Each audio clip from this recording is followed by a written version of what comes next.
Olá, tudo bem? Começando mais um Contando História com Gabriel Carrara. Hoje, o episódio de hoje é o impacto da economia catarinense no mercado imobiliário. E nada melhor do que conversar com uma pessoa que entende muito disso, né? Tem uma vasta experiência aí no mercado, né? Hoje ele é CEO da OPX Imóveis, lá em Balneário Pissarras, é consultor sênior, diretor adjunto de governança e coordenador da Comissão de Indicadores de Mercado Imobiliário. A formação dele eu vou pegar aqui porque é uma lista boa a formação dele. E a gente tem que falar porque não é fácil, né? Pós-graduado em Negócios Imobiliários e Administração de Negócios, pós-graduado em especialização em Direito Imobiliário Aplicado, curso na FG de Direito Imobiliário, formação em consultoria empresarial na FG, centro de mediação, né, pós-graduação em especialização e conciliação de mediação, tecnólogo em gestão comercial, pós-graduado em gestão empresarial de pessoas, bacharel em designers de projetos e produtos, bacharel em comunicação social. Que currículo, Marcelo Baumgarten. Muito obrigado por ter vindo receber esse convite e aceitar. Bom dia, Carrara. Obrigado pela oportunidade de participar e a gente falar um pouquinho sobre o mercado imobiliário, né, que a gente vive diariamente. A minha formação ela caminhou toda para ser especialista no mercado imobiliário. Sempre conduzo a minha trilha de aprendizagem para poder evoluir.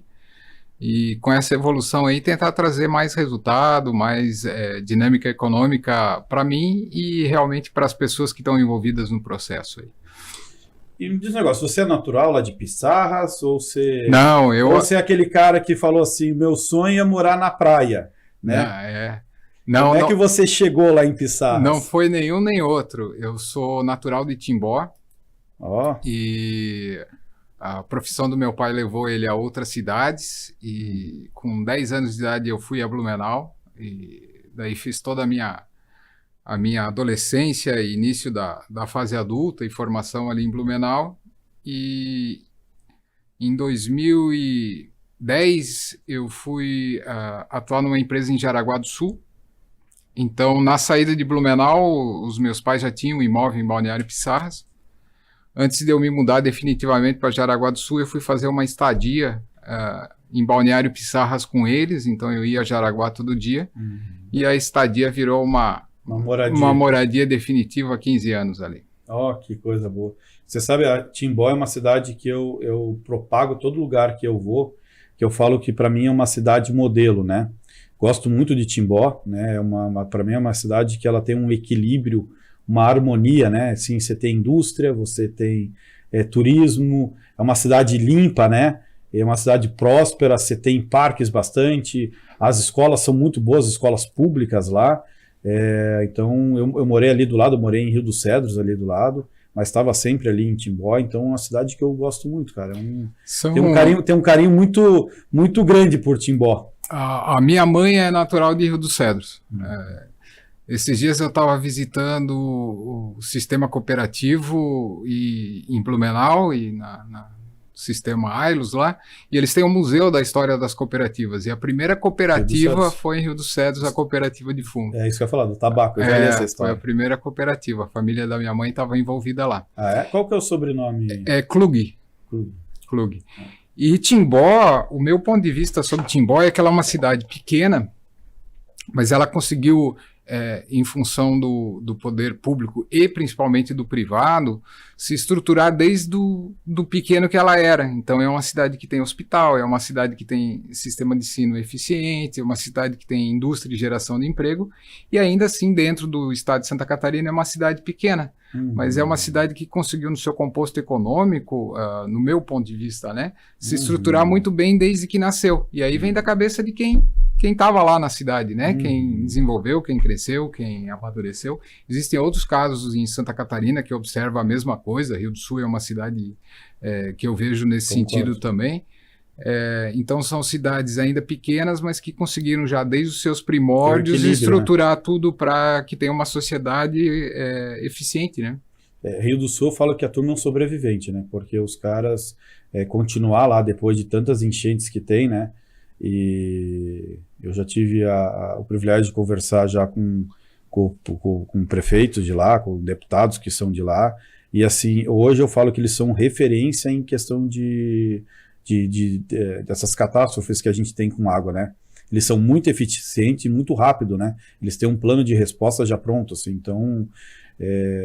assim, é um exemplo para mim, pessoal de Rio do Sul. E ela é uma cidade largamente impactada, né, pelo clima, né? Sim. E é uma cidade que é um pouco maior que Timbó, se eu não me engano, mas é uma cidade que também tem essa estrutura, né? Também tem hospital, também tem serviço público. Eu lembro que há anos atrás teve o primeiro elevado mais longo do Brasil lá, que foi uma obra de infraestrutura. Então, assim, são boas políticas, né, em cidades menores que caminham, né? Cidades maiores tem também, mas daí o desafio sempre é um pouco maior, né? Quando é menor é mais fácil de controlar e organizar, né? E eu falo que eu gosto de citar como exemplo por conta disso, né? Você vai nessa cidade, você tem hospital, você tem praça pública, você tem centro de eventos, que nem eles têm lá, né?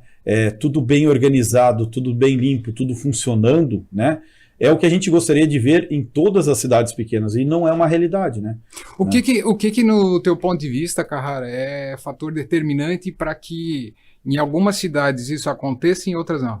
População. Eu assim, na minha visão, eu gosto de citar um exemplo de Pomerode, que ele é mais conhecido nacionalmente, né? Por que é bonito Pomerode? Porque as pessoas que moram lá fazem de um local bonito. O cara põe a florzinha na frente da casa dele, ele pinta a casa dele, ele mantém... Eu, quando dava aula, falava isso para os meus alunos. Ele varre a frente da casa dele, ele não fica esperando o setor público, né? Então, quando a população entender que ela não tem que esperar o setor público para fazer acontecer, eu acho que essa é a grande transformação. Eu convivi com o pessoal de Timbó, por isso que eu gosto de dar esse exemplo, porque é isso que eu via. Uma atuação muito forte da iniciativa privada, quer dizer, as pessoas não esperando que o público fizesse as coisas, tanto é que aquele parque lá que tem em Timbó, muito foi da iniciativa privada, né? Tem uma força muito grande do Rotary, né? O Rotary tem uma mão muito forte lá em cima. Quer dizer, não fique esperando o ente público para fazer tudo, né? O ente público, ele é uma ferramenta para o nosso bem-estar social, ele não é responsável. Quem é responsável, na minha opinião, sobre o bem-estar social somos nós como comunidade, né? Aí quando tu aborda por essa ótica, percebe-se que é extremamente cultural, né? Se pegar essas cidades, a gente falou sobre a participação privada, né? Hoje se fala muito nas PPPs, né? Participação público-privada, né? Mas antigamente já se fazia acontecer, né? Eu acho que era mais ou menos isso, né? As pessoas querem a transformação e correm atrás. No Rotary até a gente tem essa pegada, né, de construir o mundo que a gente quer, né? Então eu acho que é mais ou menos essa pegada cultural mesmo das pessoas acreditarem que elas podem fazer a diferença, né? Nós estava falando aqui antes em off, né, a história do associativismo, né? Falando de Rio dos Cedros, né, que foi o pioneiro disso aqui na nossa região, né? Então você vê assim, é um pessoal que já veio com uma cultura lá de fora, né? Então assim, óbvio, eles já tinham uma experiência lá de fora, então os imigrantes que vieram, eles já tinham essa vivência lá de fora, né? E trouxeram para cá, por isso que a gente tem esse resultado, que às vezes a gente fala assim que o Sul ele é um pouco diferenciado, né? A gente tem que agradecer que a imigração, muito que veio para cá, né? Foi uma imigração que tinha essa cultura no país deles de origem, né? Porque podia vir uma imigração que não tinha essa cultura e ser pior do que a gente tem aqui, né? Verdade mesmo. Rio dos Cedros é colonização italiana, se não me engano, acho que a única família alemã lá era da minha mãe, mas realmente eles vieram com um modelo de fora, imaginando já, né? Obviamente que a gente sabe que países mais envolvidos, eles já viveram muitas fases que a gente aqui no Brasil não viveu ainda, né? Perfeito. Então realmente a mentalidade e a ótica sobre as coisas é um pouco mais evoluída, né? E aí tem muitas coisas que a gente não consegue superar por questão de experiência e tempo, né? O Brasil ainda é um país novo, né? Uma cultura muito rica, né? Muito diversa, então é difícil... É a história da diferença do conhecimento e da sabedoria, né? o conhecimento a gente, quer dizer, você adquire, né? A sabedoria só o tempo dá, né? Não tem jeito, né? Então, é isso que você acabou de falar, a gente tem coisas que a gente não tem sabedoria ainda como país, como povo, como nação, que nós vamos criar ainda, né? A gente não formou isso, né? A gente pode ter o conhecimento, né? Às vezes você fala assim, hoje se fala muito, né? A comunicação, ela nivelou o mundo. Entre aspas, ela nivelou em questão de conhecimento. Agora, em questão de sabedoria, eu acho que o tempo ele ainda... eu acho que a palavra não é nem nivelou, ela só deu acesso, né? Perfeito. O que fazer com esse acesso ainda que a gente está esbarrando, né? E dentro da nossa história, né, evolução cognitiva que a gente tem hoje, né, e as diferentes gerações com impactos diferentes, né, nós somos da época que não tinha internet, né. Nossos pais pegaram a época que não tinha energia elétrica, né, então assim, tudo mudou muito rápido, né, então a cabeça humana não conseguiu acompanhar ainda esse processo. Eu lembro que o meu avô, ele no dia de receber a aposentadoria, ele ia no banco sacar o dinheiro, né. E eu não conseguia entender isso, né? Eu não, assim, na minha cabeça, não falava, para que ele vai tirar o dinheiro do banco, né? Eu não conseguia entender isso daí, né? E daí até um dia que ele pegou e falou eu vivi a minha vida inteira sem banco, né? Não tinha banco, né? Então, eu não tenho por que eu vou deixar o dinheiro? Ao contrário, a pergunta dele era ao contrário. Por que eu vou deixar o dinheiro lá? Ele sempre foi comerciante, né? Quer dizer, ele sempre teve dinheiro na mão, né? Não tinha esse negócio de débito, não era dinheiro. Dinheiro, depois veio o cheque, mas quer dizer, ele sempre tinha dinheiro na mão, né? Então, para ele era inconcebível deixar o dinheiro no banco, não tinha lógica para ele deixar. E os mais antigos ainda continuam com essa visão, né? Ainda se sentem seguros e até em função da velocidade da modernização financeira, eles se sentem seguros ainda e fazendo do jeito antigo, né? Porque que você falou, né? A tecnologia, ela é muito rápida. Eu acompanho muito o Elon Musk, né? Assim, e aí eu gosto dele porque ele é um cara operacional, né? Então, muita gente fica com visão de que ele é um cara intelectual. Não, ele é muito mais operacional do que intelectual. Ele é um engenheiro, né? É um engenheiro que põe a mão na massa, né, nas empresas dele, né? Tanto é que é normal você escutar que ele dorme no chão da fábrica, né, para acompanhar. E a preocupação dele hoje com a inteligência artificial é que vai faltar energia, né? Então, porque ele falou, a inteligência artificial ela está num ritmo de mudança a cada 6 meses galopante. E nesse cálculo nós não vamos chegar a 2028 conseguindo sustentar a inteligência artificial. Ele falou, vocês estão preocupados com chip? Não, nós vamos ter energia para sustentar, porque ela consome muito, né? É muito processamento, né? Sim. E o Elon Musk tem uma máxima no modelo de trabalho dele que é simplificar, né? Então ele pega os processos complexos, tudo que ele pode tirar do processo complexo para simplificar, ele faz, né? E aí ele ganha velocidade com isso, né? É uma visão bem bacana nesse sentido, né? E tá dando resultado, né? A gente tá vendo aí o que ele tá produzindo, o que ele tá fazendo, né?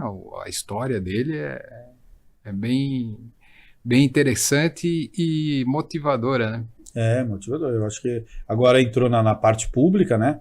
E está tentando dar esse choque de gestão na questão pública, acompanhando, né? Tomara que dê certo, né? Eu torço para que dê certo, porque eu acredito muito nesse modelo. A gente tem que simplificar, né? Quanto mais você complica o processo, é retrabalho, né? Você fica criando retrabalho. A gente estava conversando antes até sobre isso, né? Aí a gente que atua dentro do Cresci, né? A simplificação da questão do estágio, né? Na verdade, ele era um processo que gerava uma demanda grande de todos os envolvidos e o posicionamento de tentar entender e simplificar girou e movimentou muito melhor o processo, né? Tirando barreiras desnecessárias. Né? Antes a gente, quando a nossa gestão assumiu, né? A gente vinha aí com... o meu credenciamento, eu demorei 7, quase 8 meses para sair o meu credenciamento, né? E para mim isso sempre foi assim, eu não conseguia entender, né? Uma vez que eu já estou formado, quer dizer, né? Eu já fiz meu curso de formação, né? Virei técnico em transação imobiliária, eu fiz o gestão, tô com meu diploma, me inscrevi, eu não conseguia entender por que tinha que demorar tanto lapso de tempo para mim conseguir, né? E aí, com a sabedoria do Fernando, que era o presidente, e dele entender o processo, né? E daí ele fez isso daí, tá? O que dá para cortar? Ele fez mais ou menos que nem Elon Musk. O que dá para cortar do processo? Não, isso aqui dá para fazer isso aqui, a gente pode, né? A gente já pode fazer isso aqui. Resumindo, a gente saiu de 6 e foi para 20 dias. O meu credenciamento, eu fiz o processo na época que eu fiz o curso, eu fiz o processo de estágio. A minha carteira de estagiário chegou 2 semanas antes da cerimônia de certificação. De credenciamento. 2 semanas antes. Eu também lembro que, olha, não vou te dizer, mas eu lembro que a minha história, não vou dizer, mas foi muito próximo, assim. Eu lembro, agora você está me falando, eu lembro que chegou o estágio 2 semanas depois. Na minha época eles davam um cartão desse tamanho, assim, que você tinha que ficar pendurado no pescoço. Era um cartão amarelo que você tinha que ficar pendurado no pescoço. Pô, eu lembro que, tipo, eu tava terminando o meu tempo de estágio e chegou a credencial. Eu falei, pô, tá de brincadeira, né? Foi bem isso, E hoje, como tu falasse, é 20 dias, né? E aí, nessa pegada, né, Marcelo, falando já de Cresci, né, e você faz, acho que um trabalho muito legal lá na comissão de a gente entender o mercado, né? O mercado imobiliário, ele é todo mundo, quando olha a economia, olha o mercado imobiliário, né? Quer dizer, se a economia tá indo bem, a gente sabe que o mercado imobiliário está indo bem, né? A economia começa mal, todo mundo começa a olhar, poxa, deixa eu ver como é que está o mercado imobiliário, né? O que você entende sobre isso, né? Quando você tem esse olhar sobre a economia e o mercado imobiliário, né? Se a gente falar de mercado imobiliário, Carrara, a gente está falando de quem constrói, quem vende, quem trabalha na construção civil, as entidades que representam, os sindicatos. Então, assim, é uma fatia bem expressiva do mercado, né? Semana vi até uma postagem tua sobre os 40 mil corretores em Santa Catarina, são 500 mil no Brasil, se eu não me engano. Então, realmente, o mercado imobiliário representa uma fatia significativa tanto dentro do PIB quanto da movimentação econômica, né? Se a gente imaginar a pungência disso, então qualquer reflexo que afete o mercado imobiliário tem um impacto bem grande, né? Então, essa análise constante e consistente sobre esses dados é que permite que a gente construa informações para entender qual é o movimento, né? A gente já viu crises gigantes, como a bolha americana no mercado imobiliário, que desestruturou a economia global, né? Então, realmente é um setor que, no meu entendimento, ele ainda está em processo de profissionalização, ainda há uma imaturidade nesse sentido, e o domínio dessas informações mais robustas ainda está em grandes players, né? E eu acho que o papel, aí falando da gente como Cresci, né? E da gente que atua no mercado imobiliário realmente é conseguir apurar, entender, criar mecanismos para que a gente consiga compreender melhor isso e trazer mais segurança para todos os processos, né? Que é isso que a gente quer. A gente precisa a economia movimentando, a gente precisa o mercado impulsionado, mas a gente também precisa ter informação para ter processos seguros, né? Para ter movimentação econômica saudável, sustentabilidade do mercado, empregabilidade, enfim, o país, e em especial o nosso estado, continuar prosperando, né? Santa Catarina é um estado muito diferente do que a gente vê no resto do Brasil, né? Primeiro que ele tem quatro climas bem definidos, né? 4 estações do ano bem definidas, né? E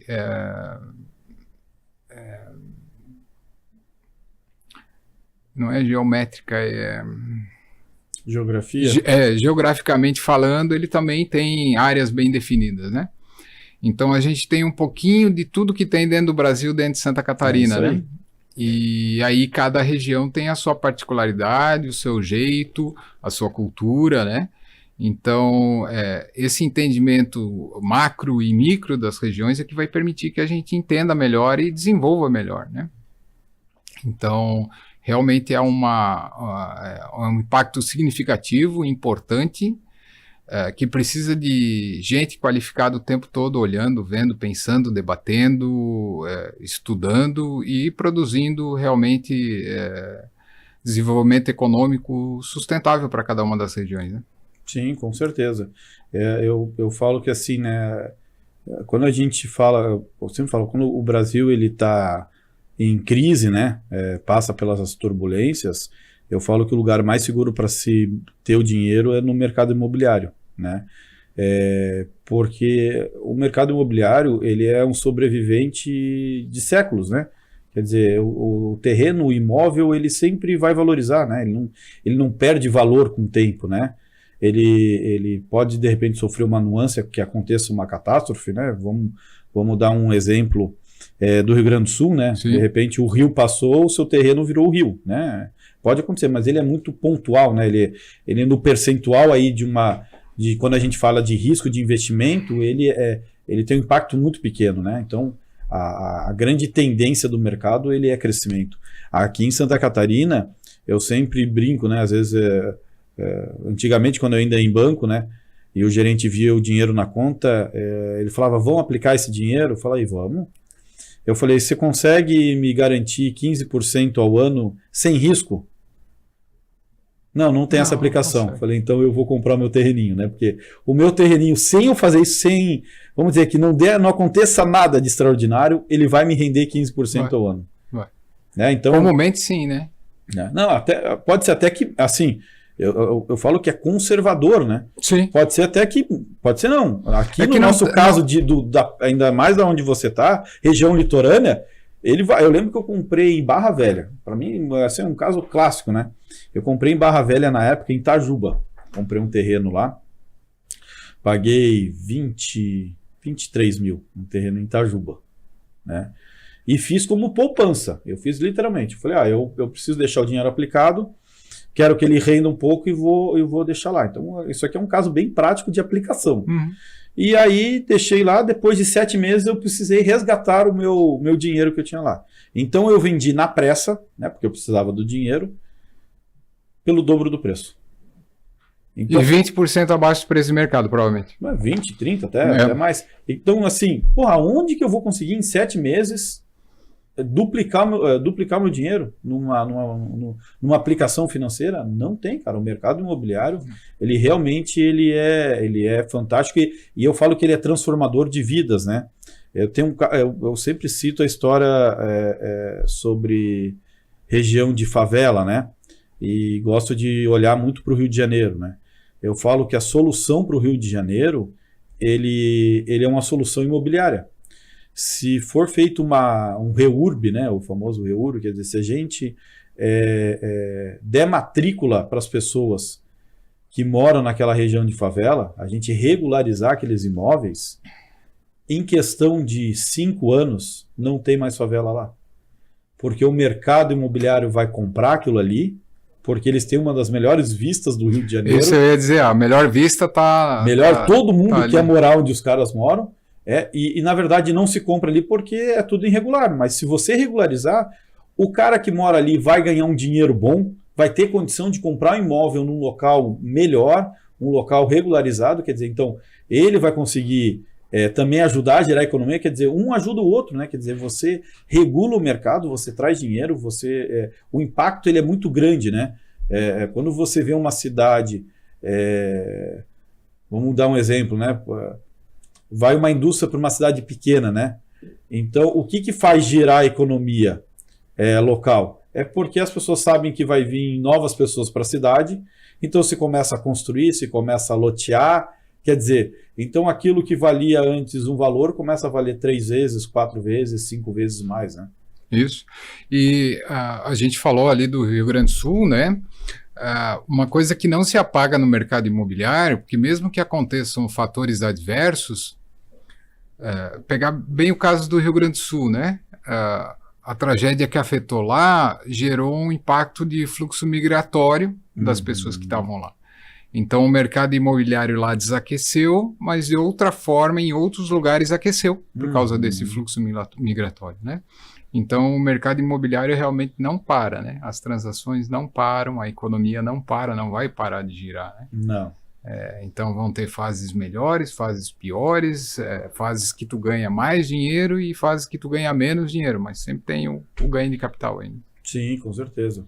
Eu gosto, o cliente às vezes olha para mim e fala assim, não, eu gosto só de comprar aquilo que está abaixo do mercado. Galinha morta. E daí eu falo assim, nesse momento, tudo está abaixo do mercado, porque daqui a um ano você vai pagar muito mais caro do que hoje está custando esse imóvel. Então, E qual é pensando nas tuas estratégias, assim, né? A gente sabe que o imóvel é um investimento com risco mínimo, mas ele não tem liquidez, né? Qual é a tua visão ou o que tu fala para os teus clientes aí, os teus parceiros com relação a isso, cara? Olha, eu concordo e discordo com essa história que não tem liquidez, né? Ele tem liquidez. É aquilo que eu te falei. Nós vamos vender abaixo do mercado. Ele vai ter venda.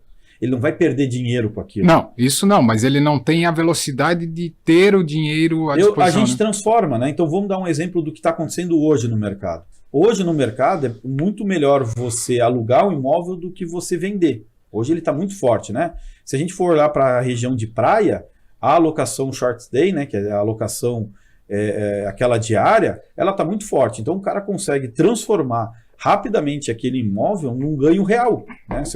Então a liquidez ela existe, só depende da forma e o volume que você vai ter, né? Então é um olhar diferenciado. Eu posso vender um terreno daí com parcelamento direto, porque hoje os bancos às vezes estão dificultando mais. Posso, eu vou ter o dinheiro. Cobra os juros ali, né? Cobra os juros, quer dizer, você acaba recebendo juros. Então, assim, o imóvel, ele é uma moeda de troca muito forte. Ele é muito forte, né? Então, não obrigatoriamente ele pode se transformar, né? Às vezes que o cara tá, eu não consigo transformar aquilo rápido, mas, cara, eu consigo utilizar ele de tantas maneiras, né? Ele é um leque muito forte, diferente quando você tem esse dinheiro no banco. Vamos dar um exemplo que os bancos costumam fazer. Não, eu vou te pagar tantos % ao ano, só que você tem que deixar travado por 3 anos. Uhum. Pois é, meu amigo. Aí você não tem liquidez. E você não tem o que fazer. E o rendimento é menor, né? Agora, o imóvel, você tem a liquidez. Óbvio que você vai ganhar menos, mas você vai ter liquidez dele, né? Então, assim, o imóvel, ele é uma garantia real de você ter uma renda, de ter um dinheiro guardado, né? Então, para mim, o imóvel é uma segurança, né? De você... E hoje com a regra das garantias, alienação e agora a flexibilização para dupla alienação, né? Então, realmente, ele acaba se tornando mais moeda de troca ainda mesmo dentro do sistema bancário, né? Muito bem lembrado. Eu fiz uma... pessoal que quiser acompanhar, eu fiz uma entrevista com o pessoal de correspondente bancário, né? A gente falou sobre esse tema e é muito importante você ter falado isso, né? Hoje, com você podendo utilizar o imóvel, né, como garantia para sacar dinheiro, né? Então, se transformou muito melhor do que já era, né? O modelo americano ele já trabalha com isso há muito tempo, sim, né? Que o hipotecário, o hipotecário, e é por isso que funciona as coisas lá, né? Lá eles refinanciam, né? Financiando. É como se fosse... eu falo que é muito parecido com aquele empréstimo para funcionário público, como é que chama? Pode fugir o nome. Direto em folha, né? Consignado. Consignado, isso. A hipoteca lá é como se fosse o consignado aqui, né? O consignado, o cara ele nunca sai do consignado, ele sempre está pagando a parcela. Libera a margem, ele vai lá, pega mais um pouco e continua pagando a parcela dele. É interminável a parcela do consignado do funcionário público, né? O hipotecário é a mesma coisa, né? O cara abriu uma margem, quer dizer, ele já pagou um tanto, ele abriu uma margem, ele vai lá, refinancia, pega dinheiro e utiliza aquilo para... Hoje, como a movimentação ainda é pequena nesse sentido, né? A gente ainda está engatinhando em movimentação nesse sentido, a taxa de juros ainda não é a mais atrativa, né? Mas eu entendo que à medida que a gente vai evoluindo nessa sistemática, também o privado vai entrar com condições mais flexíveis, né? E hoje quem tem no privado, por exemplo, em alguns bancos, dependendo do relacionamento que tu tens com o banco, tu consegue taxas mais acessíveis até que o público, né? Sim, com certeza, com certeza. Eu sempre faço simulação nos dois, né? No público e no privado. Né? O cara com uma renda melhor, o privado é melhor para ele do que o público. É porque ele tem um relacionamento já estabelecido com o banco já sabe qual é o comportamento financeiro dele, né? Sim. Então acaba tendo. Eu já fiz simulações aí onde até o privado deu menor que o Minha Casa Minha Vida. Então é uma forma, daí eu acho que cabe muito aquela sua resposta sobre liquidez. Está aí a nossa forma de trazer dinheiro na mão de forma rápida, fácil e prática, né?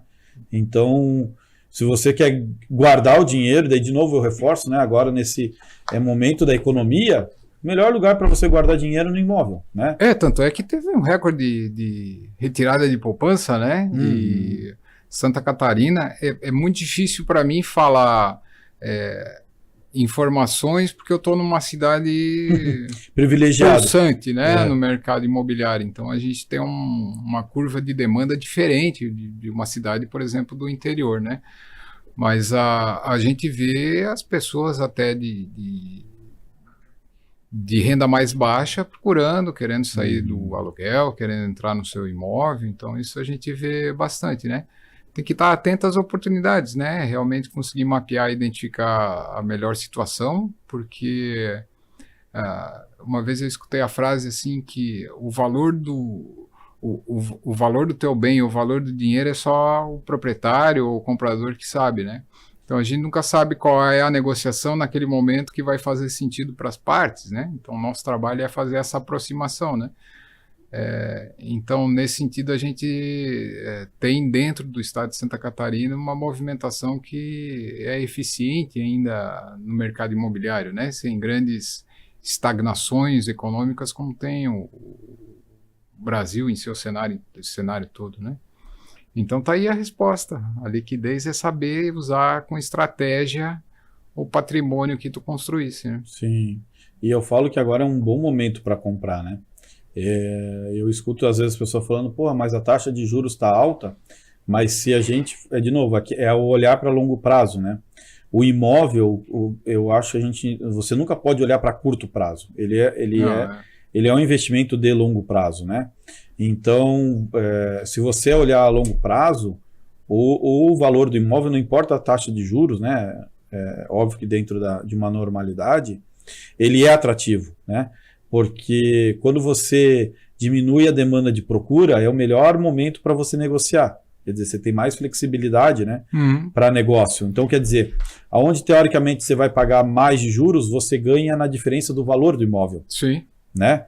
Então, é a oportunidade de comprar. Agora é o momento de comprar. Né? Mas cada negócio, né, Carrara, cada negócio é um processo customizado, né? Mesmo que a gente saiba que tem toda uma regra, tem toda uma série de etapas que a gente segue, mas ele é customizado em cada necessidade, né? Muito customizado. Assim, uma regra geral que eu, conversando com o advogado, ele falou assim, não, eu já deixo para você um contrato meio que padrão. Eu falei assim, eu até hoje não consegui fazer um contrato padrão, porque cada negociação, para mim, é uma história diferente, né? A gente tem lá dentro da imobiliária um jurídico exclusivo, né? Minha sócia advogada é especialista em direito imobiliário. Então, assim, a visão dela é realmente que cada contrato é uma relação e cada contrato tem a sua característica, informações que naquele momento para segurança jurídica são fundamentais e outras que naquele momento não são.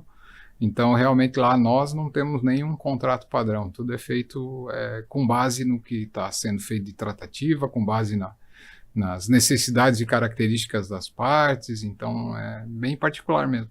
Lá o mercado de Balneário Pissarras, está indo muita gente morar lá ou é muito investimento, o pessoal está comprando para investimento? Como que é o cenário disso daí? Ou ele é meio a meio? O que você sente, você que está lá, né? O que você sente, né? Não, o cara está comprando imóvel porque ele está pensando para veraneio. Não, ele está comprando imóvel porque ele quer revender daqui a um tempo, ou ele quer fazer uma alocação de temporada, né? Fazer uma alocação curta, ou ele... Não, eu estou vindo para Balneário Pissarras porque é o lugar que eu quero viver. A gente tem duas frentes lá. Primeiro, a população vem aumentando exponencialmente, ou seja, tem mais gente indo morar em Balneário Pissarras. Em cidades onde o fluxo de lançamento imobiliário está como de Pissarras, Itapema, Balneário Camboriú, há sim um movimento de investidores, e aí em duas frentes. Pissarras eu vejo muito pouco investimento imobiliário para a utilização do imóvel para renda de renda passiva, né? Short stay, locação anual. Então, o investidor lá tem comprado na planta, nas primeiras tabelas, para revender antes da entrega ou até a entrega. Então, ele tem ganhado o valor do capital ali entre a aquisição, entre a compra, né, inicial da tabela até a revenda, né? E daí esse consumidor que compra, daí realmente ele compra para residir ou para investir, para renda, né? Esse segundo momento de compra. Então a gente tem muito lançamento lá, pega um empreendimento imobiliário, aí 5 anos para conclusão. O investidor entrou lá nas primeiras tabelas, comprou por oportunidade, deu as primeiras entradas, fez o fluxo de pagamento lá. Então, ele provavelmente vai revender essa unidade antes de estar quitado com a construtora, já com ganho de lucro, né? Então, a gente tem um movimento muito forte nisso. Eu acho que todas as cidades que têm um impulsionamento imobiliário de lançamento, acontece isso também, né? E daí, se imaginar a nossa cidade no aspecto qualidade de vida, não só Pissarras, mas a nossa região toda do litoral aqui, né? Realmente as pessoas estão vindo e buscando para a moradia, para viver o que a natureza daí permite em cidades como as do nosso litoral aqui. Entendi. Porque assim, eu tive andando por Itapema, por Bombinhas, Porto Belo, e é muito característico cada uma das cidades, né? Então, eu falo que Balneário, ela chegou num negócio legal, né? Quer dizer assim, a gente já tem um fluxo muito grande de pessoas que realmente estão morando lá, trouxeram o seu negócio para lá, né? Itapema, eu vejo muita gente que levou a família, não obrigatoriamente o cara levou o negócio, às vezes o negócio do cara está até fora do estado, né? Porto Belo é muito ainda investidor, né? Você vê muita pessoa investindo. Região de Bombinhas é muito veraneio, o cara na verdade ele compra lá para veraneio, né? Barra Velha eu acho que é um misto muito de gente querendo morar lá, né? Porque Barra Velha fica muito próximo aqui, vamos pegar aqui de Joinville, né? Então converso muito com as pessoas de querer morar lá. E quando eu trabalhava com lançamentos, né, num trabalho, hoje eu só trabalho com área, eu já cheguei, na época eu já estava vendendo para pessoas que trabalhavam em Joinville e estavam indo morar em Pissarras. Quer dizer, o cara já estava fazendo esse trânsito de utilizar lá como moradia mesmo, de querer morar, de ficar, de estar na praia final de semana, que nem o cara falava. E é muito próximo, né? Hoje eu vim de Pissarras agora de manhã, foi 35 minutos. Nossa, é o tempo basicamente que eu demoro de Garuva para cá. É o tempo que às vezes eu demoro de Pissarras até a Ponte Navegantes. Sim. Mas o pessoal fala muito para mim, né? Que eu venho de Garuva todo dia. O pessoal, nossa, você vem de Garuva? Eu falo, eu morava aqui no Iririú. Para mim chegar até o Anitta eu demorava 1 hora. Né? Eu tô no lucro, né? Hoje eu demoro 30 minutos, eu chego aqui em Joinville e tô parado. A gente pega, tu comentou que vai a Floripa hoje, a gente pega deslocamento para Florianópolis. A última vez que eu fui, eu levei 4 horas de Pissarras para fazer 100 quilômetros. Então, assim, isso também é um fator que determina a condição que a gente vem vivendo, né? Pissarras, eu peguei alguns clientes no ano passado que queriam fugir do esbarre do trânsito entre Itajaí, que tinha um imóvel em Itapema, porque eles iam para curtir o final de semana e passavam 6 horas na estrada e não chegavam, então acabaram adquirindo em Pissarras quando ainda não tranca o trânsito, né? O nosso litoral também ele tem a dinâmica do pessoal que vem do oeste interior, né? Então a gente sabe que o pessoal desce pela BR-470, 280 e daí migra para regiões mais próximas disso, né? Então o litoral norte ele é muito afetado por incidência de clientes do Planalto Norte e do Paraná. Sim. Né? Itapema vem o pessoal muito do oeste, Itapema, Balneário Camboriú e tal. Então essa é uma característica ainda do trânsito, né? E a dinâmica geográfica ainda conduz, de certa forma, o tipo de pessoa que vai para o tipo de cidade, né? Com certeza. A infraestrutura ela é dominante para o crescimento do mercado imobiliário, né? Para mim isso daí basta se asfaltar uma rua para você ver como é que altera toda a rua, né? Como é que o imóvel valoriza, as pessoas começam a organizar, porque já não tem o pó da rua parando, né? O deslocamento fica mais fácil, aquilo que você demorava 2 horas, você começa a demorar 30 minutos, daí eu vou dar um exemplo, aqui em Joinville nós estamos com uma obra de infraestrutura entre o bairro Boa Vista, que é do lado aqui do centro, com o Ulisses Guimarães, que é Zona Sul, quer dizer, hoje para você fazer esse trajeto, se tudo der certo, 30 a 40 minutos, né? E com uma ponte você vai fazer em menos de 5 minutos. Então, com certeza, né, eu hoje olhando aqui para o mercado, um dos locais que eu ia investir é no bairro Boa Vista e no bairro Ulisses, porque lá vai ser transformado por conta de uma ponte feita. Ela vai transformar, você vai ter redução de tempo, né? O cara que trabalha numa fábrica, de repente ali no Boa Vista, e não tem imóvel para ele que ele goste, ele vai começar a olhar para um bairro que antes ele não olhava. Que era inacessível. O contorno sul em Florianópolis é um movimento que ainda vai ocorrer, né? Tem toda uma região imobiliária no entorno ainda que vai se desenvolver, né? Eu tenho um investidor, né? Brincadeiras à parte, agora a história que eu vou contar, né? Que ele falou, ele estava triste, muito triste, porque ele fez um negócio e trocou por um terreno, né? E o terreno foi atingido pelo contorno, né? Então ele ficou com 2 frentes para a rodovia. Que dó. Eu falei para ele, e ele é dono de rede de posto, né? Falei para ele, que azar. Tem um cara azarado, é o senhor, né? Que azar, que troca. Deu tudo errado. Deu tudo errado, né, nessa troca, né? Então, pra você ver o impacto, né? Então, eu escuto muito, às vezes, isso daí, né? Às vezes vai cruzar uma rodovia e, às vezes, o proprietário faz avaliação para a área rural e aí a pessoa pega e fala, vai ter a rodovia aqui cruzando o meio do meu terreno. Falei, não, você vai ganhar 2 frentes pro seu terreno e ainda vai via rápida, né? Então, assim, você não está entendendo o quanto que você está ganhando, você não está perdendo com a rodovia passando, você está ganhando, né? Mas esse é um trabalho que eu entendo que é nosso de fazer com um cliente, né? Porque qualquer coisa que esteja acontecendo agora foi decidida há no mínimo 5 anos atrás, né? O Contorno Sul há 16 anos atrás, né? Então, eu acho que daí é o papel nosso de agente do mercado imobiliário de saber o que vai, ou pensar, né? Até criar o que vai ser construído daqui a 5 anos, né? A gente tem um movimento agora de análise para transferência da 101, né? A criação de um acesso secundário aqui. A Via Mar. A Via Mar. Então, e aí? A gente do mercado imobiliário tem que estar pensando o que vai acontecer com essas áreas, o que a gente vai pensar, né? Vamos pegar um caso prático de pessoas que pensaram antes do tempo sobre o mercado imobiliário, Palhoça Pedra Branca, né? É uma cidade nova, construída, sustentável, que botou no mapa uma região apagada que foi pensada por pessoas e que criaram aquilo lá, o boom imobiliário e a valorização imobiliária da região, né? Então isso não acontece do nada, né?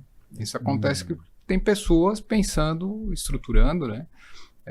Cada município tem o seu plano diretor, tem revisões, tem análise, né? E por isso que é importante, é uma tecla que eu bato muito em cima, que o corretor de imóveis, ele tem que participar de conselhos de cidade. Ele tem que estar ali porque ele tem que ajudar a pensar no futuro da cidade, né? O impacto, ele é muito grande, né? Numa alteração do plano diretor, né? Sim. Então tem que ter pessoas que têm conhecimento de mercado imobiliário envolvida nisso, né?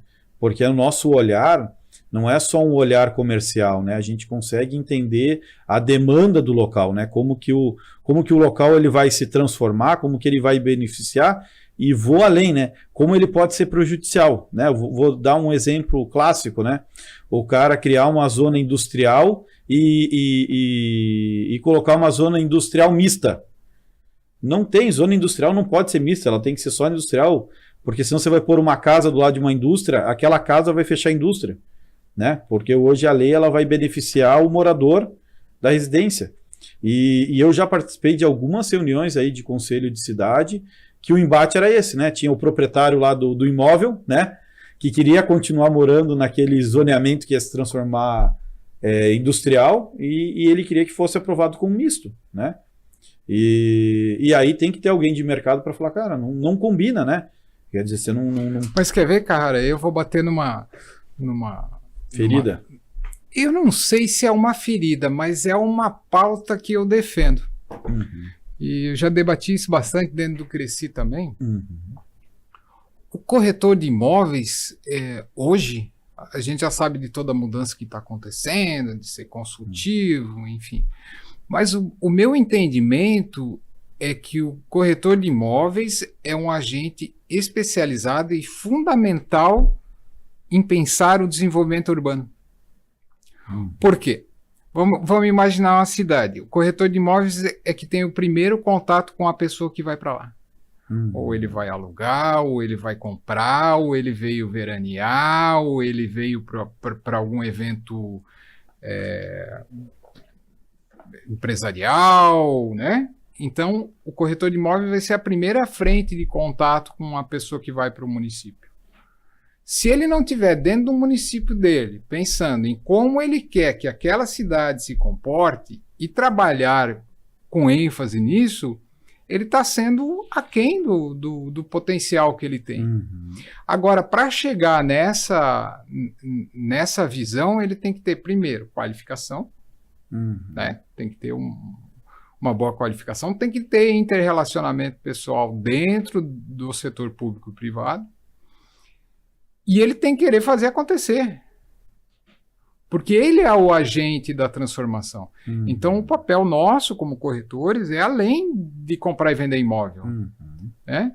Uma construtora te procura ou me procura, tu trabalha com áreas, né? Depois a gente vai entrar numa área aqui próxima que a gente estava debatendo em Florianópolis esses dias. É tu que vai entender o que aquela construtora ou aquele empreendimento pode trazer de solução, né? E aí a gente tem corretores também na área industrial, né? Se a gente pegar hoje o desenvolvimento da região norte, temos que dar o crédito ao desenvolvimento de Araquari. Porque a vinda das grandes empresas para Araquari trouxeram o quê? Mão de obra qualificada, trouxeram equipe executiva de alto padrão, trouxeram conhecimento, trouxeram gente de fora, e essas pessoas estão vindo para Joinville, para Balneário Pissarras, para Barra Velha, para Penha, para Balneário Camboriú. Você vê essa história de Araquari, é um bom exemplo que você dá, né?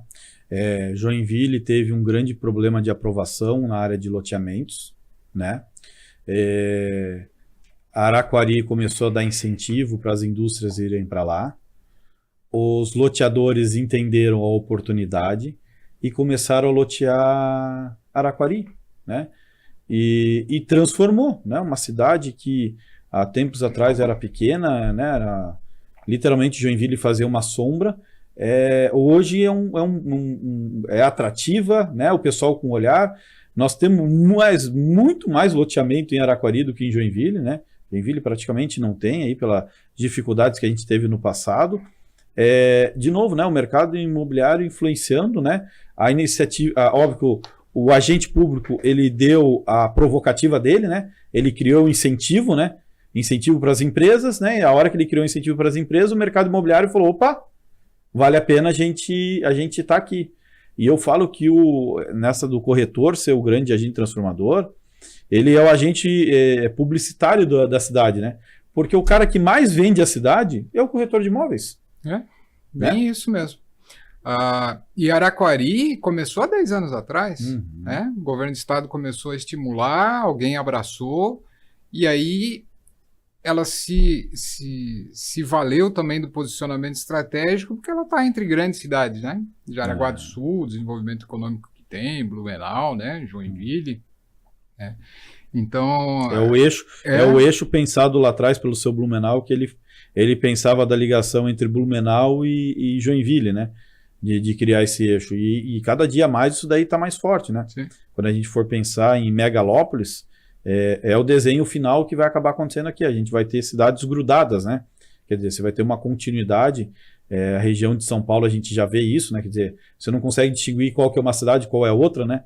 De tão juntas que elas já estão. Eu né? sempre brinco que Santa Catarina tem uma característica nas cidades, né? Tem as cidades de 10 minutos e as cidades de 20 minutos, né? Então aqui na nossa região 10 minutos está em outra, no oeste 20 minutos está em outra, né? Então é tudo muito próximo, né? É tudo muito interligado, né? E tudo muito interdependente, né? E eu falo que aqui aquilo que você está falando sobre ter tudo um pouquinho de cada, né? Nós aqui a gente tem, né? Quer dizer, eu tenho praia aqui do lado, né? Eu tenho serra aqui em cima, eu tenho lagoa, quer dizer, eu tenho uma região parecida com Pantanal, quer dizer, eu tenho um misto de coisa aqui em volta, né? Eu até brinco com o pessoal, meus amigos de fora, né? Poxa, Gabriel, você não vem visitar? Eu falo, pois mas é que eu passo eu moro onde vocês passam férias, né? Para que eu vou sair daqui, né? Quer dizer, é tão bom aqui, né? Eu vou pensar em sair, né? Brincadeiras à parte, mas é isso, né? O nosso final de semana, às vezes é programação de um ano, o que o cara quer fazer, né? Verdade. Exemplos, lá você tem Pissarras, tem La Penha, tem o Beto Carreiro, né? O cara, fica o ano inteiro. Nós aqui a gente compra o pacote, a gente vai uma vez por mês, não, a gente que mora lá, cara, obviamente que a gente está envolvido lá, então tem acesso. Então, uma vez por mês tu vai almoçar no Beto Carreiro. Vai numa reunião, passa lá, passa o dia no parque. Então, para nós é comum tá lá, né? E é mais ou menos como para o Blumenauense na Oktoberfest, né? Sim. Então já é um programa de família, né? Uhum. Então para nós tudo é muito acessível, né? E o estado de Santa Catarina a gente está falando só nessa região, mas a gente tem turismo em Urubici, tem o sul do estado aí com toda a evolução do turismo, com o balonismo, com o desenvolvimento que está acontecendo lá, o agronegócio no oeste que é muito forte, tivemos uma feira grande em Chapecó agora recentemente. Então são todas as regiões que promovem e se promovem nesse sentido, né? Então não dá para dizer que tem uma região que é desaquecida ou desassistida, né? Economicamente, né? Não, eu falo... Ontem eu estava no Paraná e eu falei isso, né? Eu falei, não é porque eu estou aqui em Curitiba que eu vou falar isso, mas eu vejo que os dois grandes estados, né? Paraná e Santa Catarina, né? É o estado que qualquer cidade que você vai, ela tá pujante, né? Então, óbvio que eu vou puxar a sardinha aqui para Santa Catarina, né? Até porque o nosso litoral ele é maior, né? Mas ele é pujante, né? Onde você vai, em cada região ela tem uma característica e está tendo crescimento, né? Então a gente está tendo um processo migratório do Brasil todo para cá, né? E isso é bom, né? Isso é bom, essa vinda desse pessoal, até porque a gente precisa de mão de obra, né? Porque quanto mais... Crescer depende de mão de obra, né? Não dá para crescer sem mão de obra. Eu tenho um amigo meu do mercado imobiliário que ele fala que ele traz a mão de obra dele do Maranhão. Quando chega a parte de verão, ele traz umas famílias do Maranhão para ajudar ele na temporada, né? Então, assim... que bom, e eu vejo o estado crescendo de forma equilibrada, que não é uma forma desordenada, né? Então, São Paulo, eu acho que quando cresceu, ele cresceu muito de forma desordenada, né? Era outros tempos, né? E ela cresceu assim meia torta, né? E aqui a gente vê um crescimento, mas pelo menos um crescimento, e eu até falo eu falo que o mercado imobiliário ele influencia, né? Ele determina, na minha percepção. Ótimo, perfeito. Então, concordo contigo, né? Ele determina por quê? Porque um mercado imobiliário forte não deixa um crescimento desordenado. Um mercado imobiliário enfraquecido, o ordenamento imobiliário ele fica bagunçado, né? É que a receita gerada pelo mercado imobiliário é muito grande, né? A receita gerada pelo corretor de imóveis é muito grande, né? Então, realmente, a função dessa receita também permite o reinvestimento, né? Eu acho que daí consegue ordenar, né? Hoje a maior arrecadação dos governos além de ICMS, tributos e ISS, né? IPTU, para o município. Imposto de transmissão. Para o município mesmo, eu falo que o prefeito ele tem que ser o melhor amigo dos corretores de imóveis. Porque é o cara que mais traz receita líquida para ele, é o corretor de imóveis. Porque o ITBI, que é o Imposto sobre Transmissão de Bens, ele é dinheiro limpo para a prefeitura e sem obrigação, né? Quer dizer, não é um dinheiro com chancela que ele é obrigado a gastar em tal item. Tem direcionamento. Outorga onerosa é outra fonte de receita, né? Então, realmente, o impacto é muito grande, né? Economicamente é muito grande, né? E aí, insisto em dizer, né? Se é tão grande o impacto econômico, não pode ser tão baixa a especialização, né? Não pode ser tão baixa a formação, né? O conhecimento, e também não pode ser tão baixa a interação. Não dá para viver no próprio mundo e depois lá na frente achar não deu certo ou criticar. Não, tem que participar ativamente. Falou dos conselhos da cidade. Sábado passado teve a conferência das cidades, a etapa de Balneário Pissarras, com a eleição dos delegados para a etapa estadual. Lá sim estavam definindo o que a gente vai propor de ação para o governo do estado para passar numa segunda etapa para o governo federal, né? O Cresci lá representa bem dentro do conselho da cidade, dos outros conselhos do município, e tem que estar ativo, porque a visão do Cresci é importante ali dentro, a visão do corretor de imóveis é importante ali dentro, né? Assim como a visão dos outros conselhos também é importante. É só essa dinâmica de interação é que vai construir uma solução mais completa, né? Mais antenada com a realidade, mais antenada com o desenvolvimento econômico que se espera, né? Balneário Camboriú não está no estágio que está porque alguém deixou acontecer. Porque alguém lá atrás sentou, botou no papel, pensou o que se queria, o que não se queria, ligado com empresários, né? Outra defesa forte é que as prefeituras têm os conselhos do privado atuando, né? Crie lá um ambiente de conselho. Jaraguá do Sul tem isso, né? Sim. O privado ajudando a prefeitura a entender os movimentos. Porque o prefeito e o movimento da prefeitura, ele cabe, ou ele é startado pelo movimento da população. O prefeito não tá lá na prefeitura para fazer o que ele acha que ele quer fazer. Ele está lá para fazer o que a população deseja, né? Então aí a população tem que estar próxima, tem que botar a empresa junto, tem que botar o empresário junto, tem que botar as entidades de classe junto, porque é isso ali que vai dar o norte para ele construir realmente valor para dentro do seu município, né? Se ficar essa distância, esse afastamento, não vai construir. A exemplo das cidades que a gente falou no começo do episódio, Timbó, Rio do Sul, o que aconteceu nesse Jaraguá do Sul, Blumenau? O que acontece nessas cidades? Há uma interação muito grande, há uma troca muito boa entre o público e o privado. Porque é essa troca que permite o entendimento e permite desenhar o futuro da cidade, né? Eu falo que o Cresci é uma escola, né? Muito que a gente vê hoje no Cresci acontecendo, né? Agora com essa nova gestão aí do Marcelo, ele está fazendo um tour aí pelas regiões, né? E o que ele está fazendo? Ele está indo lá para escutar, né? Porque o agente público, ele tem que ser uma ferramenta de transformação, né? Então ele entende as demandas públicas, né? E viabiliza para que elas possam acontecer, né? Porque, óbvio, nem tudo aquilo que a gente quer no privado dá para fazer no público. Porque no público só dá para fazer aquilo que está escrito, né? Ou você tem que escrever, né? Tem que se criar daquela lei e tudo mais.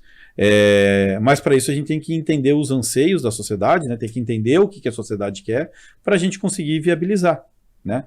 Se a gente não consegue escutar o que a sociedade quer, a gente vai construir ponte que não precisa, né? Em vez de construir uma ponte, de repente, até mais curta, a gente vai construir uma ponte longa que liga lugar nenhum a outro lugar, né? Então, como é importante a gente escutar para entender. E daí eu trago muito para o nosso mercado, né? Qual que é o segredo da corretagem, né? Eu sempre falo para as pessoas, saber escutar, né? A venda está muito ligada a isso, a gente saber escutar o cliente. Eu escutei do Guilherme Machado, tempo atrás, e ele falou assim, há anos atrás, eu ensinava ao corretor falar, que ele tinha que falar, que ele tinha que mostrar, que ele tinha que, né? E ele fala assim, hoje o entendimento é o contrário, a gente tem que saber escutar, né? Eu já trago isso comigo há muito tempo. Eu escuto o cliente e vou trazer a solução para ele. Eu falo para os meus corretores, não obrigatoriamente aquilo que o cliente está pedindo é o que ele precisa. Por quê? Porque a gente é especialista, né? Então a gente vai entender a dinâmica do cliente, vai entender as necessidades, e aí sim, dentro do nosso conhecimento, a gente vai conseguir oferecer para ele um produto que vai se encaixar, né? Porque às vezes ele está olhando aquele apartamento frente-mar e na conversa com ele, com a esposa, com os filhos, não é exatamente o que ele precisa. É um sítio. É? Exato. Então, mas é só a gente sabendo escutar que a gente vai conseguir fazer essa venda, né? E às vezes, na grande maioria das vezes, eu até fui com um corretor, muito engraçado. Entrou um corretor novo na imobiliária e eu fui fazer um atendimento junto com ele, né? Ele falou, o cliente ele quer esse terreno aqui na frente da avenida principal do loteamento, né? A gente acabou fechando um terreno numa rua sem saída, no alto, com um tamanho maior e, óbvio, com um valor maior, né? Por quê? Porque eu entendi a necessidade do cliente. Né? Queria privacidade e não exposição. Então ele olhou, porque foi o primeiro que ele olhou. Ele entendeu que aquilo lá e olhou. E aí, porra, na conversa eu falei, pô, e esse terreno aqui? Será que não te encaixa dentro do que você está me falando?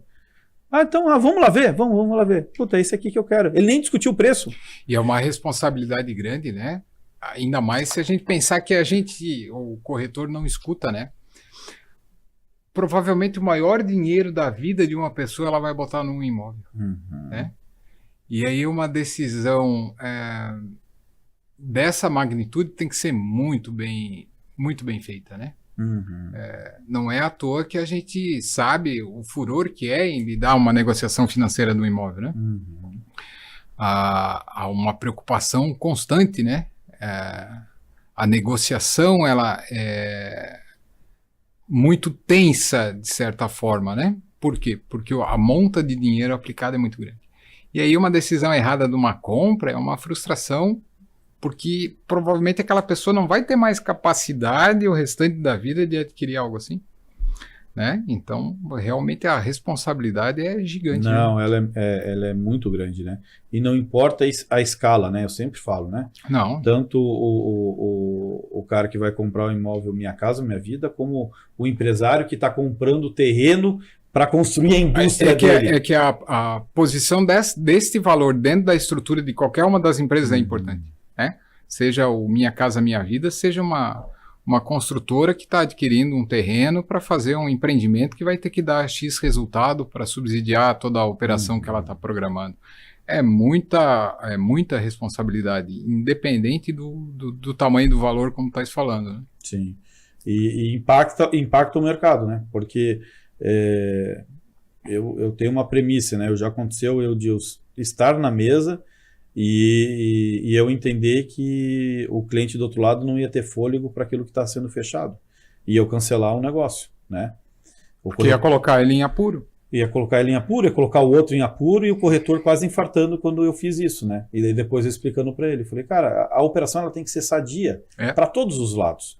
Se a operação começa a não ser sadia para um dos lados, tem alguma coisa errada e daí não vale a pena fazer o negócio, né? Porque a gente pode estragar e pode impactar na vida de muitas pessoas. Eu falo muito isso, a história das construtoras, né? Quando o cara vende um terreno para uma construtora, mesmo sabendo que ela não tem capacidade para construir. Cara, não vende. Não vende. Vende para outro, né? Eu conversei isso ontem com o corretor, daí ele falou, mas o corretor precisa vender.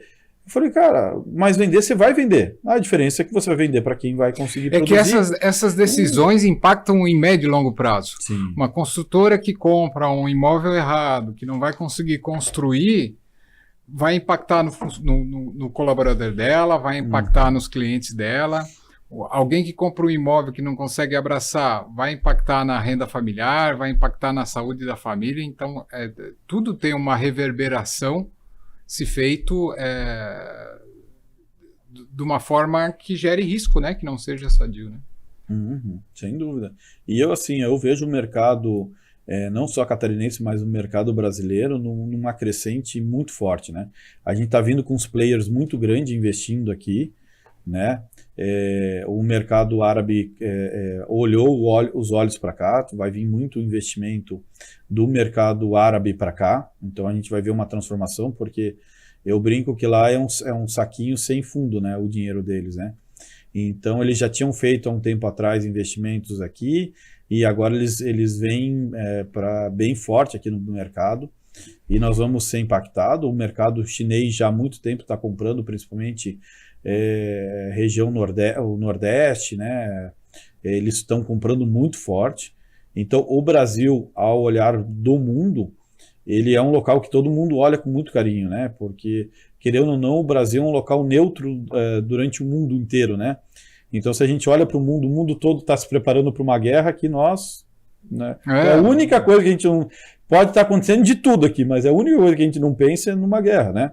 É mesmo catástrofe natural, né? Mesmo que aconteça, a gente sabe que o impacto dentro do que se vive na esfera do planeta é mínimo. Né? Sim, é muito pouco, né? E a gente é muito vasto, né? Um país muito grande, né? Um país... às vezes a gente olha assim, a gente não tem noção do que é o tamanho do nosso país, né? Você pega um estado que nem o Pará, né? Quantos países cabe dentro do estado do Pará, né?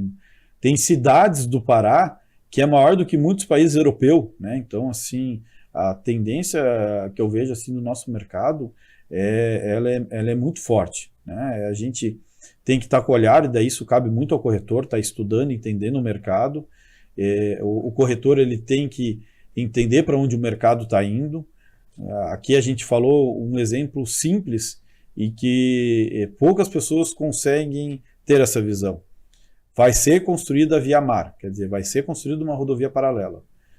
O corretor antenado, principalmente quando a gente fala em área, né, tem que olhar agora para essa região. Mas nem precisa, o corretor aí, como dica, nem precisa expandir tanto. Qualquer corretor entra no plano diretor da cidade e vê onde é que vão ser as vias principais arteriais. Vê o que o município já tem planejado para o futuro.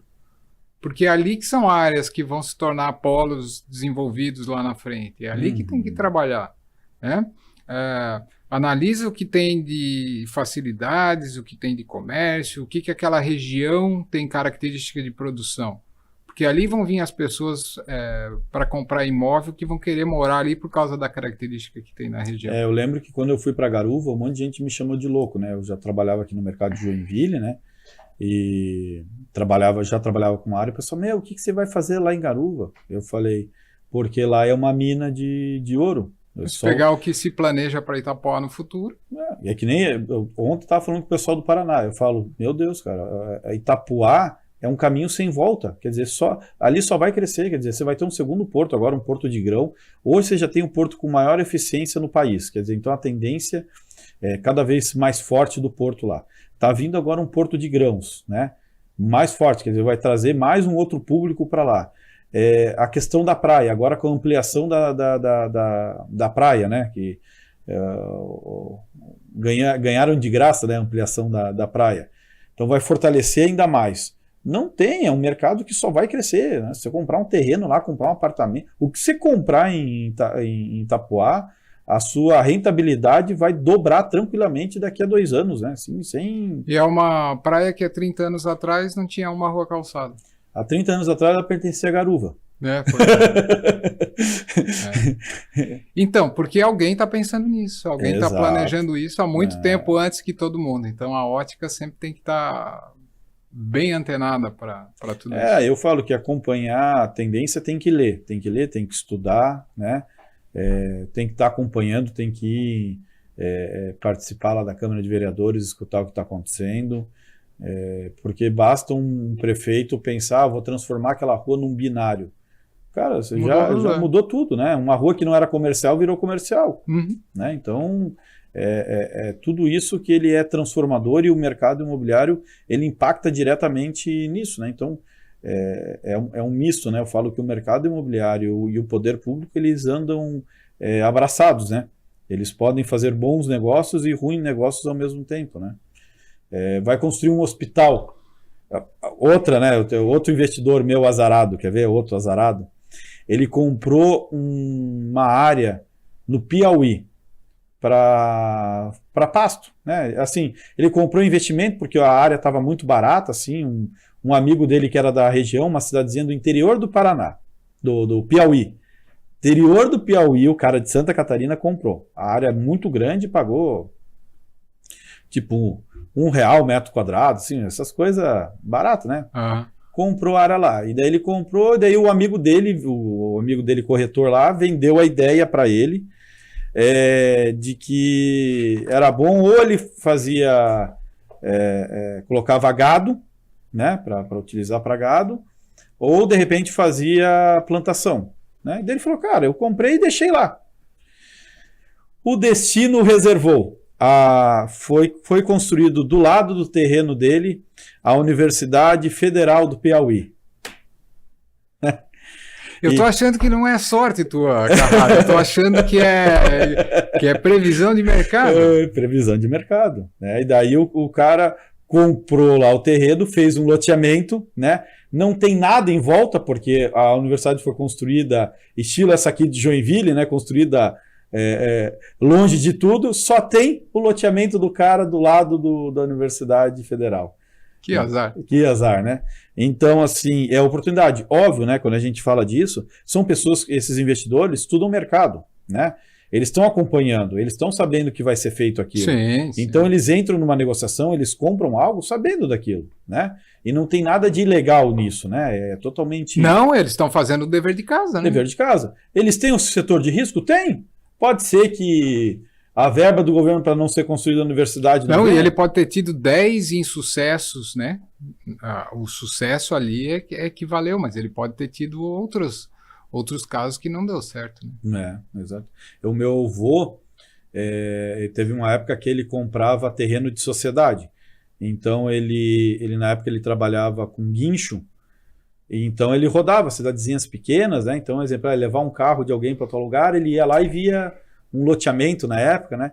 Ia lá e comprava um terreno, um sócio, ligava para o sócio dele, aqui tem um terreno, vamos comprar? Eles compravam de meio o terreno, né? E a regra era o seguinte, ou comprar terreno de meio de quadra, ou comprar terreno do lado da esquina. Essa era a regra. E deixava lá, não punham para vender. Eles não tinham pressa, era para investimento. Daqui a pouco o vizinho ligava, né? O cara da esquina. Eu estou querendo ampliar, o senhor quer vender o terreno? Não, na verdade não está vendendo o terreno. Mas, né? Quanto que está mais ou menos aí o preço do terreno? Ele já sabia, né? Quanto é que estava, né? E aí, óbvio, e terreno de meio de quadra, a mesma coisa. Ele esperava vender tudo, todo mundo construir, só tinha o terreno dele na quadra inteira.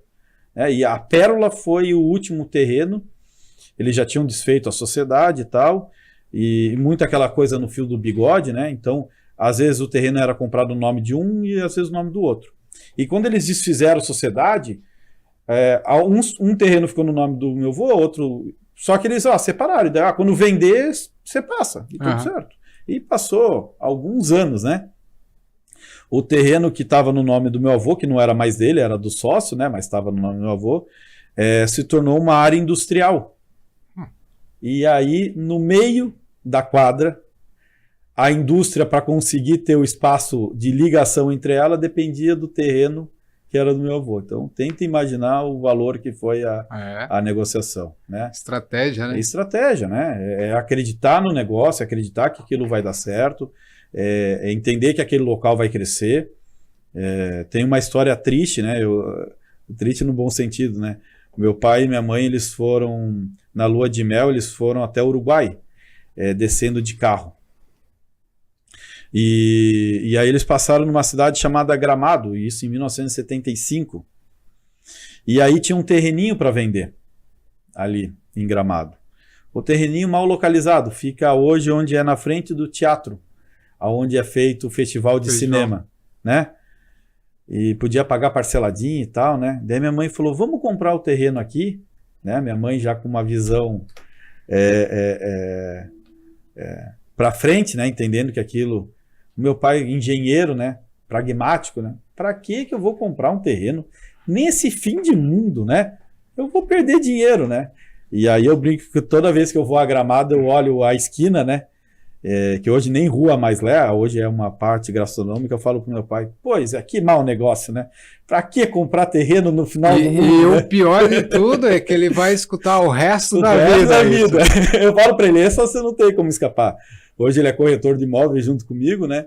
E é essa visão, né? Então, quer dizer, não tem segredo, né? O imóvel, óbvio que tem que ser estudado, né? Ele não é brincadeira, como qualquer investimento. É por isso que a gente busca o corretor de imóveis, porque ele entende do mercado, ele entende onde é que tem as possibilidades, onde não tem.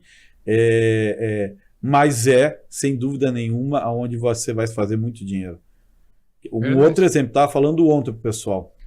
O cara falou assim, poxa, lá em Balneário eles estão pegando prédio menor e estão derrubando e construindo arranha-céu. Eu falei, pois é, uma grande oportunidade para começar a comprar apartamento de prédio com poucos andares. Mas é o movimento normal, né? Prédios menores aí, quem quer fazer esse investimento vai adquirindo as unidades. Adquire, deixa lá, uma hora vai bater na porta uma construtora que vai fazer o negócio, né? Então, é entender o mercado, entender para onde ele está indo para poder fazer o investimento, né? Então, esse é o nosso papel como corretor, né, Marcelo? Eu acho que e é por isso que a gente estuda, né? E eu até falo que a gente acaba estudando outros mercados, né? Mercado financeiro, para a gente ter base legal naquilo que a gente vai falar, né? Quando o cara...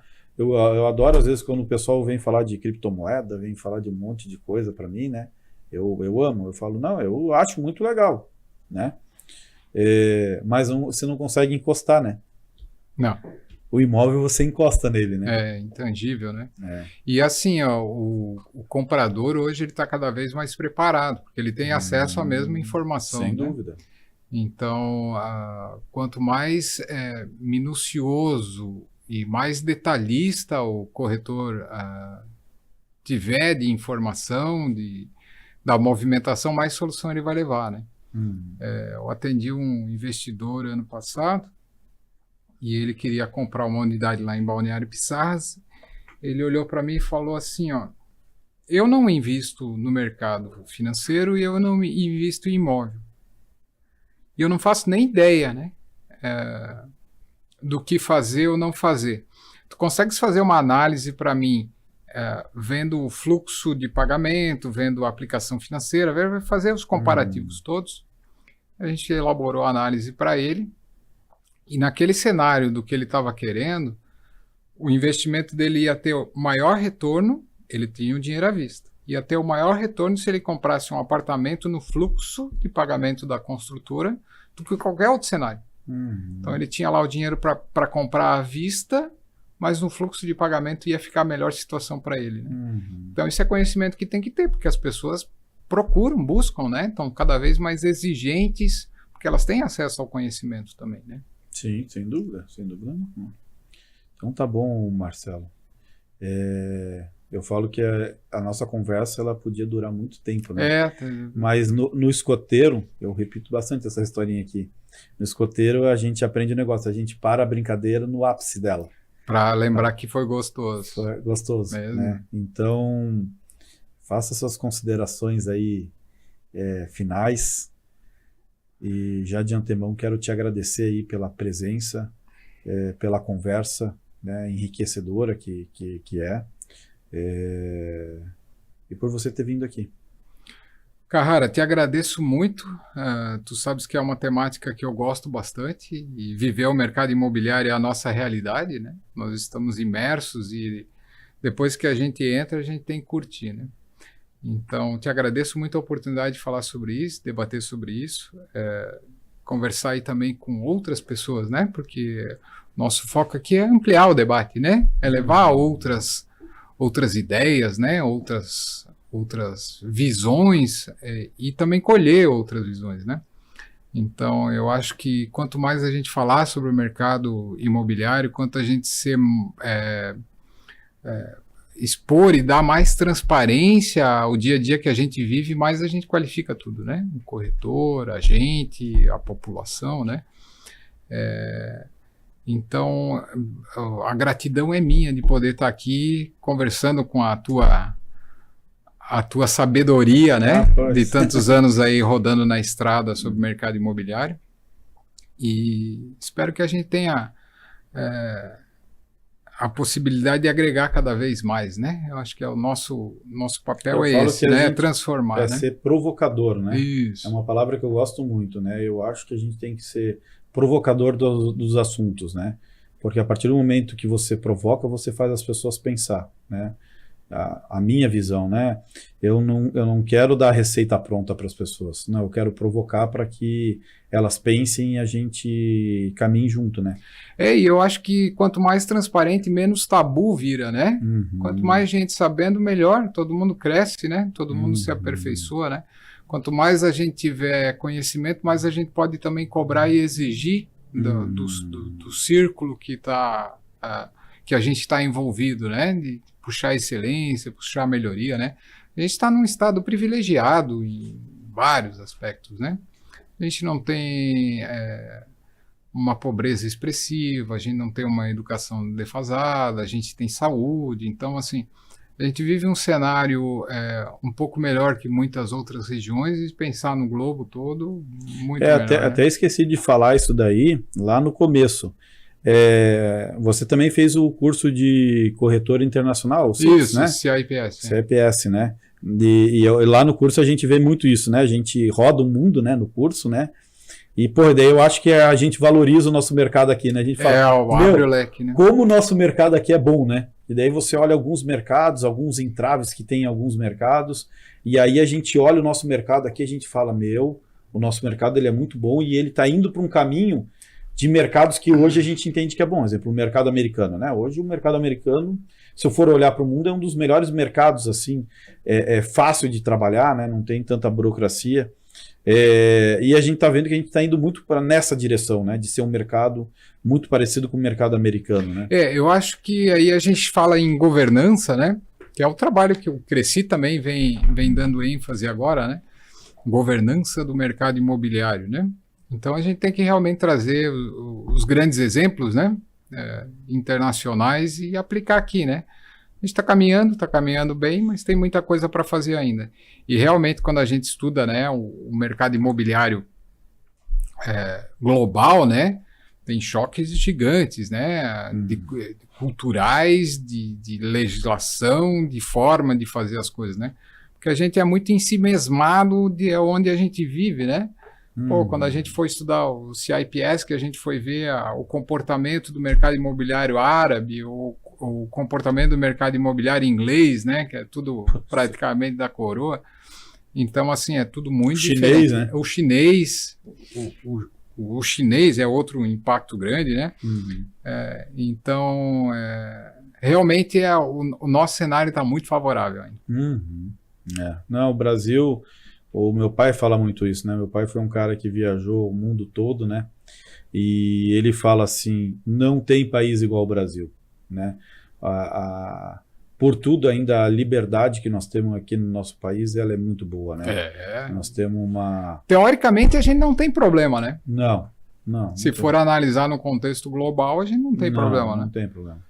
E ainda os problemas que a gente não tem, a gente ainda inventa problema para se complicar, né? Sim, isso a gente gosta, né? Então tá bom, obrigado. Carraro, obrigado, vamos conversando, vamos para cima, estamos no mercado e estamos aí para desenvolver e fazer mais cada vez mais. Sem dúvida nenhuma. Então tá bom, pessoal, a gente vai terminando mais esse episódio. Agradeço você que ficou até aqui agora nesse momento. Ajude aí a compartilhar, curta o vídeo e te espero aí no próximo episódio. Tchau, tchau!